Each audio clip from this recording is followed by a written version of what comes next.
Hi, my name is Barbara Saba, and I will be at the Hollywood Fringe Festival with my show Lysander Forgiveness. If you want to know more about my show, please listen to this conversation. I started to enjoy the theater world when I was three, I think. My mom took me to a ballet class when I was three, and I felt like if I were in my element, and I felt very happy and relaxed. And yeah, I thought that was my call. Yes, I do. I think for me, the theater was a call in terms of health necessity. Um, I've always felt better on the stage, on the, that the little brick of space above the others. I don't know why. I've always felt protected on the stage, and I spent there most of my life since I was a kid. First in school, and then in high school, and then after the high school, I joined a company in Italy that took care. Um, used to produce a 300 classical concerts per year, and I was the host. So I learned about a lot about classical music. I learned about a lot about um, hosting concerts for foreigners. That means that most of the people that was at the concert didn't understand what I said. So I had to learn to entertain without being understood, and that's not very easy to do. But I remember that my teacher uh, told me, it doesn't matter what you say, it's the way you say it, it's the musicality of your voice that helps people to open doors and get into their imagination. So you are a sort of vehicle for people's imagination. So embrace it. And I did. And it made me feel really protected and fulfilled and satisfied, and gave me a purpose. I started writing, I think, in high school with poetry. Uh, I've always had a sort of no dark side. I don't know if you remember uh, the poets in the 18th century, like Rimbaud, Baudelaire. They used to talk about a sensation, a feeling that they had, that they called the spleen. They had the spleen. It's not melancholy, it's not sadness, it's not depression. It's something in the middle that goes around, and it moves into that kind of element. And I've always had that feeling, and that feeling helped me to express myself. I wrote when I was in high school, then I wrote shows later when I became a producer and an actress in Italy. But the real expression in writing of myself happened here in the United States. And something very weird happened through a foreign language. I found my voice. I found the way to express myself with all the limits of the foreign language, of the second language. It's a matter of fact that I would be much more sophisticated and correct in Italian, but to the Italian language pertains all my physical and emotional memory, with all the boundaries that belong to the language. Instead, in English, I can finally express myself like if I were a child still, considering, the elementary knowledge of the language that I have. But at the same time, for the very first time in my life, I felt free, and I could express my feelings, what happened to me. And I've also been able to analyze my life in a more lucid and logical way. So I fell in love with writing once forever when I moved here to the US, because finally I found the freedom to express myself without being scared to uh, say anything wrong or inappropriate or shallow. The theater experience is unique, is a unique experience either for the audience or for the actor, because it happens through a connection that has to happen in that moment. And it's it's one lifetime experience. Every time you repeat a show, the premises, the way you go on the stage, the way you feel that day, the way you say what you're saying, it's happening in that moment, in that present. Theater pertains to the present, and after that can live forever in people's mind and imagination and memories. But it's something that you have to be there to live it. So it's something that needs being focused, being into it. So it needs commitment from both sides. That's why it's so unique. It's like love. If I fell in love with you, but you are not here to live my love, to accept my love, to receive my love, and vice versa, it's not going to happen. That's not present. That's not action. The theater is an action between audience and the actor emotionally. So it's not even about what we say on the stage. It's about what we feel for each other in that moment. That's why it's so unique and amazing. My process in the writing situation, well, I have to thank, for this show, I have to thank Deborah DeLiso. She's a veteran from at the Fringe Festival. She's one of the most beautiful human being I ever met in my life. She's a pure soul. But for what concerns me, in my process of writing, how I arrived to the stage, I'm very lazy, and I have a big time tendency to procrastinate. But that doesn't mean that I don't think. I think a lot. I think all the time. Probably I think too much. And sitting at the computer or taking a piece of paper and writing down my ideas scares me, because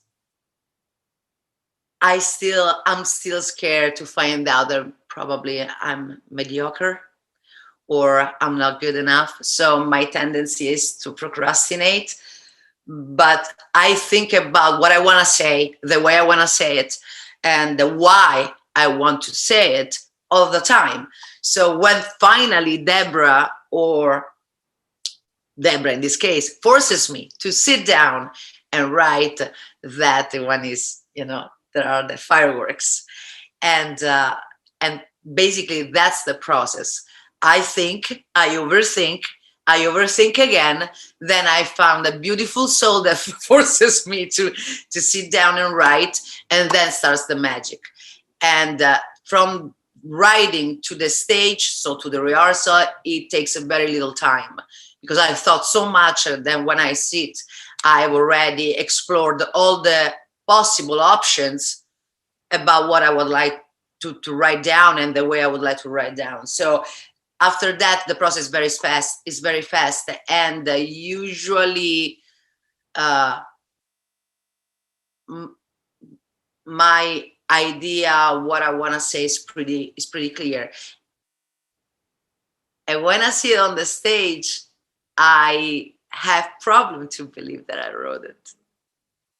So the fact that, I don't know if it's being humble or insecure or a mix of everything, But actually, this way to treat the topic helps me a lot, because I don't force myself to do anything.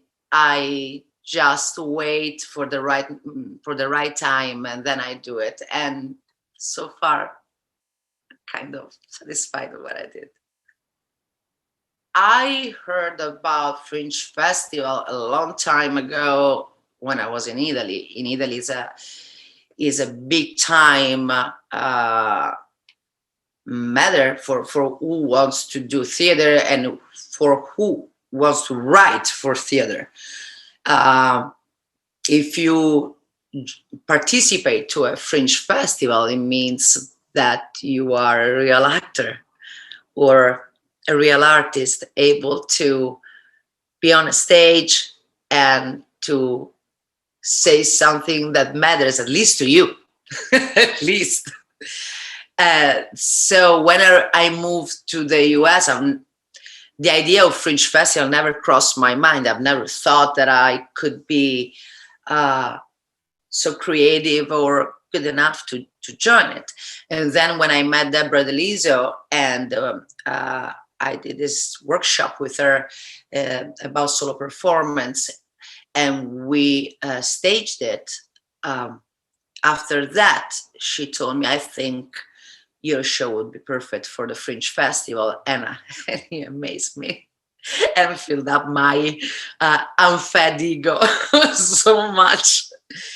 And so when I applied for it, and I've been accepted in 2019, so it was supposed to be 2020,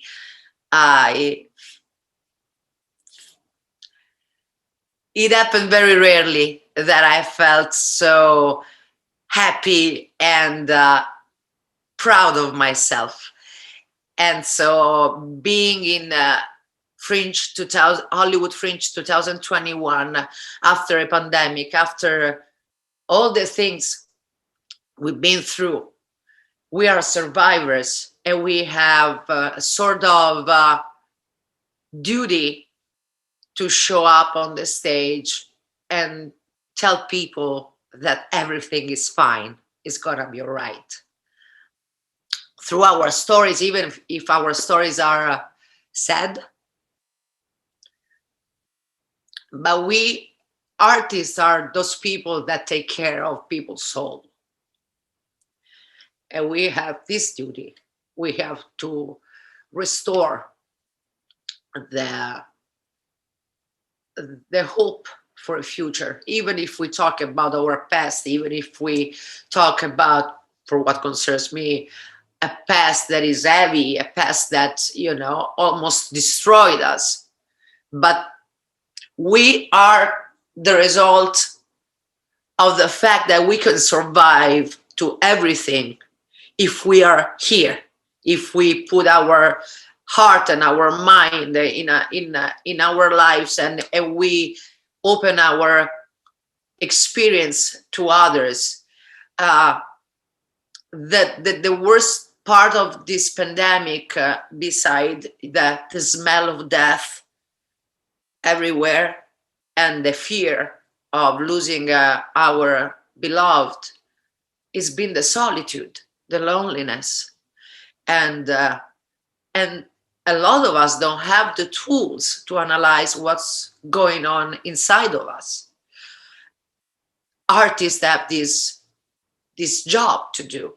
We have to give people the tools to understand what's going on inside of them. Through our imagination, we help them to figure it out. And it's our job to give them some hope. So I don't consider myself, of course, like Shakespeare, but I know that my story and the fact that after 2 years of pandemic, having a roof over our head, being able to dream and to have hope for the future can be an injection of positivity for people. And for me, this year, in this moment, it's more than enough. I decided to join Asylum I have to do a preface. I come from Rome, so I come from a place where the beauty surrounds you all the time. So in Rome, when you choose something according the way you feel about it, or the beauty of it. Here in LA, I made a different choice. I choose people. I choose who I want to deal with. This is my second part of my life, and I want to be surrounded just by amazing people that who help me to become a better person. Matthew Quinn is one of those. Is a very kind person that makes you feel welcomed, protected, helped, supported, and that there's nothing that I say more, oh my God, I'm terrified. And there's nothing that says more that, no worries, I will help you. No worries, everything is under control. And Matthew has been very supportive in these last 2 years, more or less, and helped me to settle everything and to feel okay with this big time event for me. And that's why I chose Asylum. I choose people, I don't choose places. I chose the title for my show, Lies, Anger, Forgiveness, because I wrote a song with that title. So the show has the same title of a song that I wrote, and I didn't record it. Didn't record yet. And I liked it because it was so dramatic, so Italian. But I had to write this show because this show tells the truth about my trip, my journey here. And, the life of everybody, life of each of us is made of a little of lies, a little of anger, a little of love, a little of forgiveness.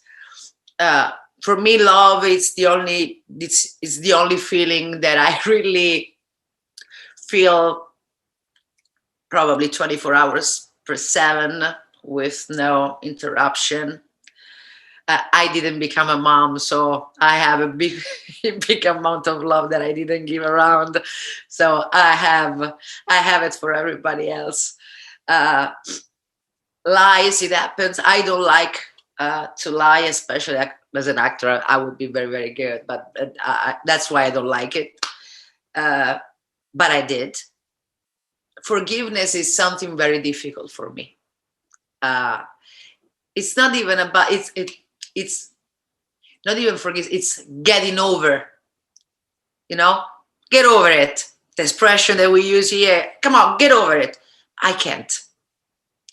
I remember everything physically. Remember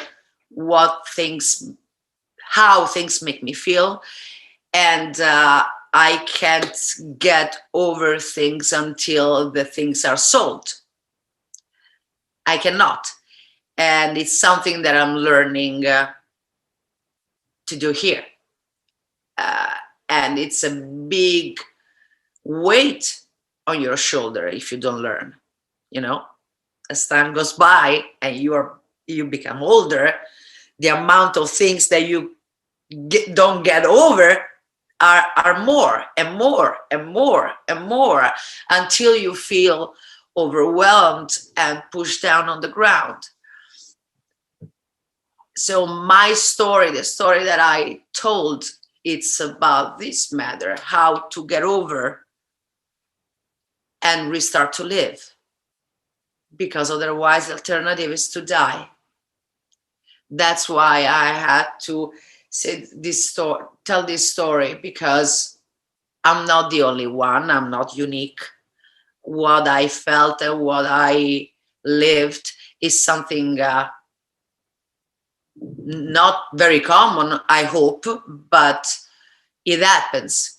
And it's something that erases you piece by piece, year by year, and it can happen that at the end of your life you are the shadow of yourself, and that's not fair. We have to learn how to heal and how to learn how to forgive. And so I wrote this show to do that, in order to heal. My show is Lies, Anger, Forgiveness is an autobiographical story, and talks about my journey here. When I decided to move to LA, I was already a grown-up lady. I gave myself this present. I gave myself, for my 40th birthday, the chance to become happy. And I gave myself the chance to know who I am for real. And so I had to do that. And this happened 5 years ago. And in these 5 years, there's been a transformation. Like a lullaby. I was a worm. now, and now I'm trying to fly away and live my life. It's a tough story. It's about my childhood. It's about the relationship with my parents. It's about the relationship with love. It's about the way you try to show who you are through the wrinkle of your pain and of the reality someone else built for you. So I really try to explain what happened through my life and why I decided to become a rebel. And, I'm fighting for a new life. Someone would say it's brave.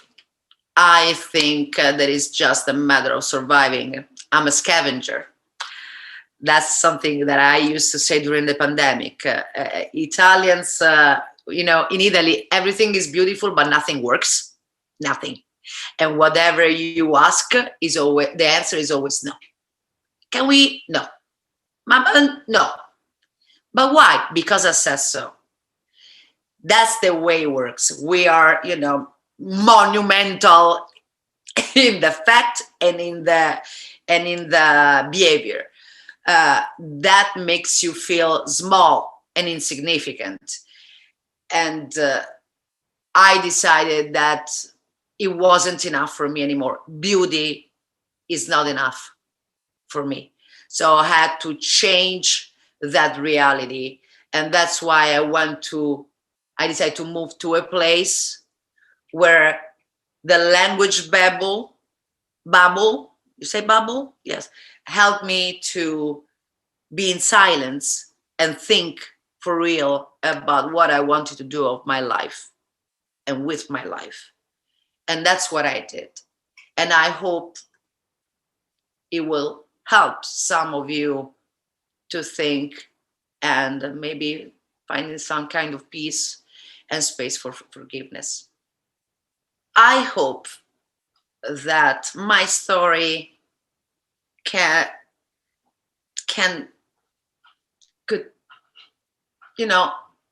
turn on some lights. Like when you're listening to something and you do this, right? Oh my God, I've never thought about it that way.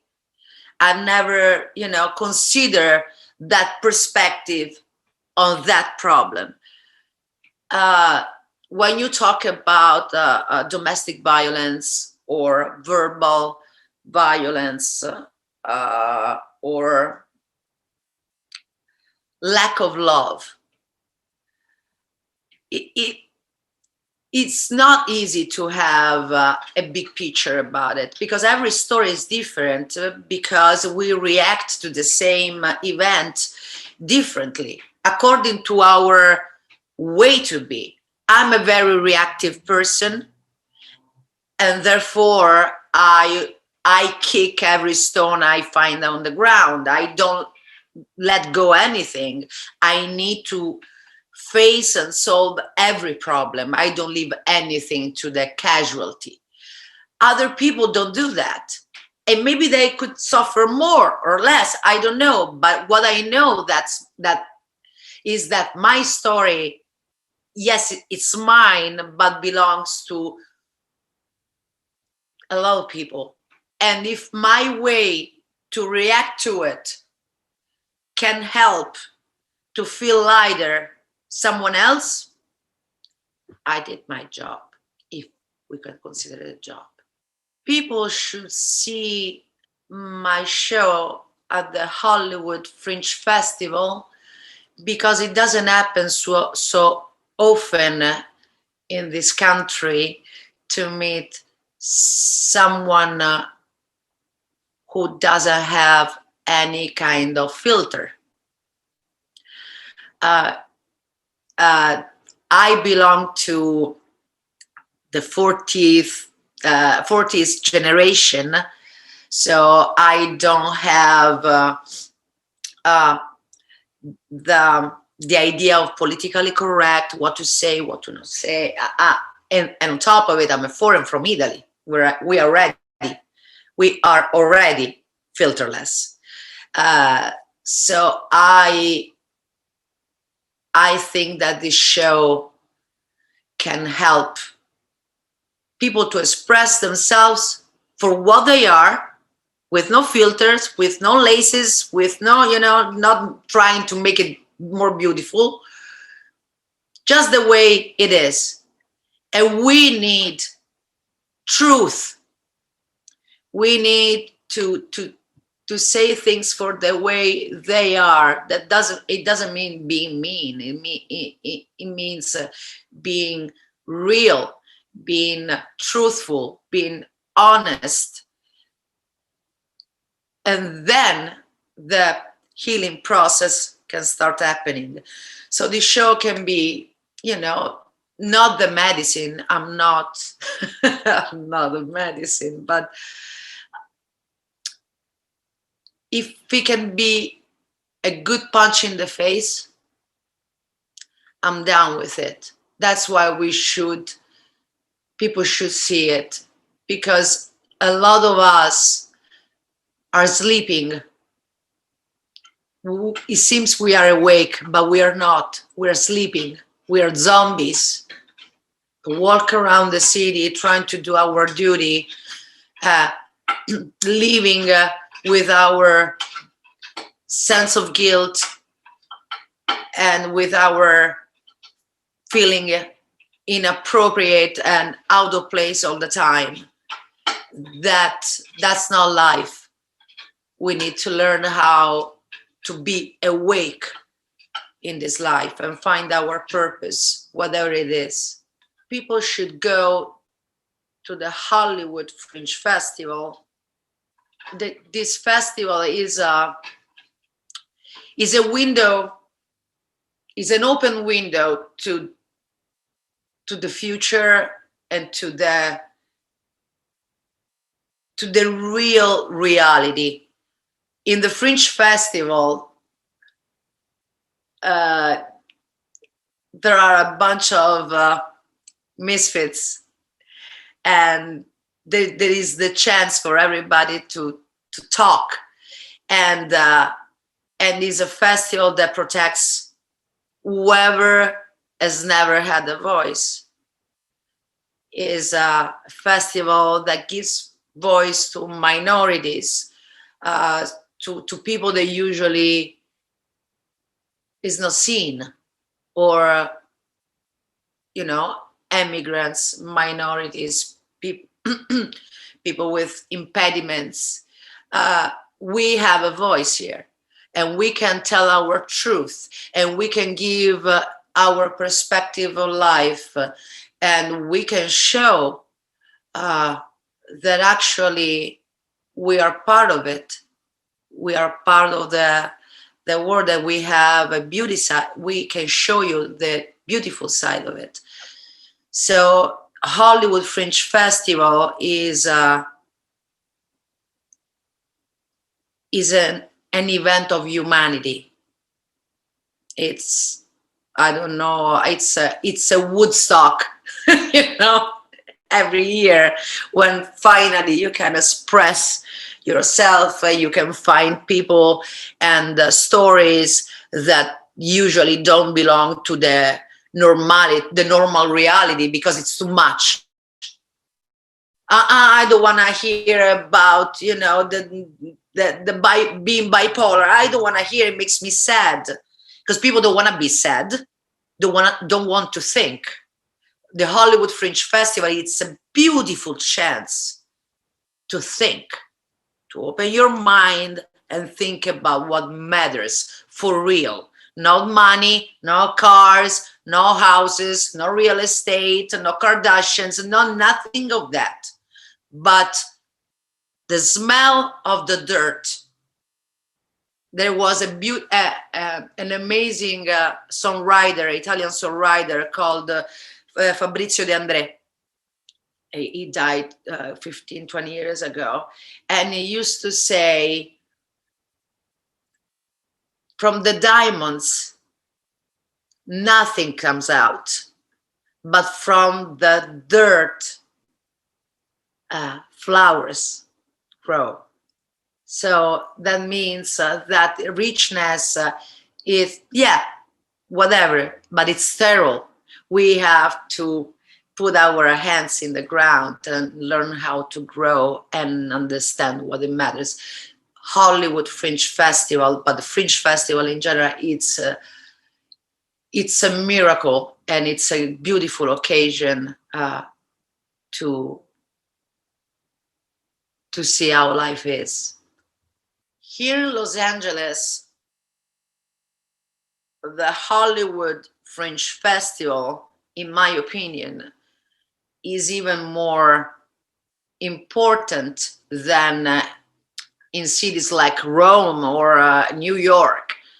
And the reason why I consider it more important in terms of community is because this city, Los Angeles, doesn't allow people together to be together. It's a big time, it's a huge city, spread it all around. It's very expensive, so every time you put your nose out of your door, you spend a lot of money that probably you're not earning, so you cannot do that. It's a city that gives you so many chances in terms of nature, but it doesn't help you to be together as a community. So it's a sort of individualistic kind of city, but not because people don't want, but because the geography and the layout of the city doesn't allow that.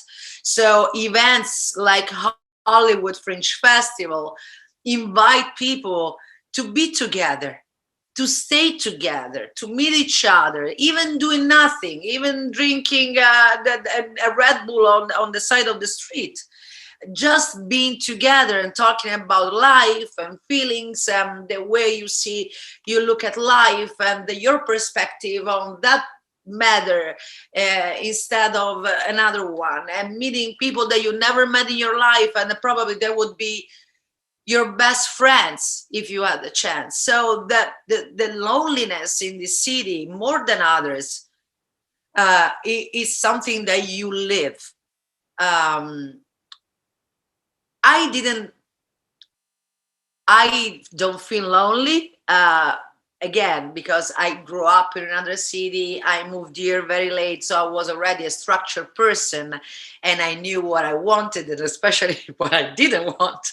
But for the Hollywood Fringe Festival, this is a big chance for the community.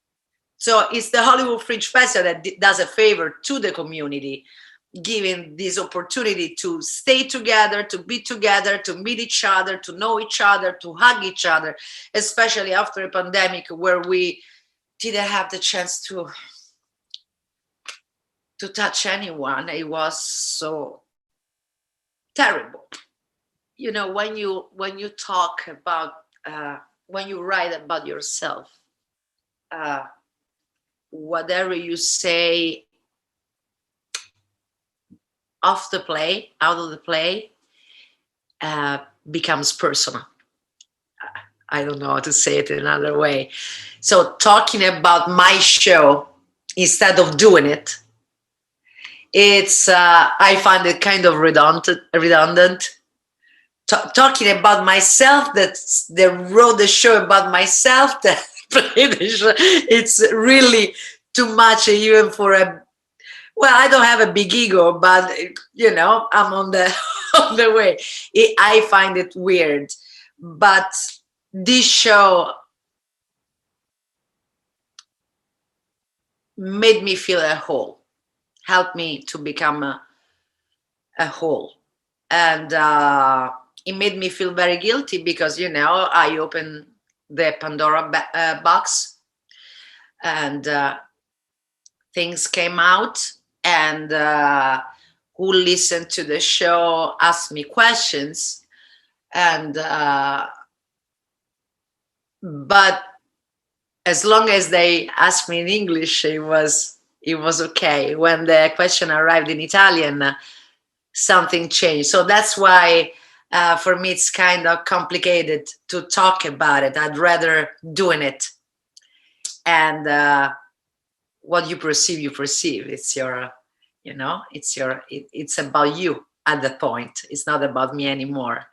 But I really hope that I can help kids like me to wake up, because I slept most of my life thinking that I was awake, and I wasn't. And that's not life. That's not a life. That's a bad copy. Like for Plato, no? You remember Plato said there are two copies. Well, I wasn't living the real one. So now I do. Now I'm here. I'm alive. Hello, my name is Barbara Saba, and if you enjoy this conversation, please come to visit me at the Hollywood Fringe Festival. I will be at the Asylum at Timely Theater, Kansas Room, and I will have 4 shows in August, and I will be glad to share my story with you. And if something good happens, we will talk later.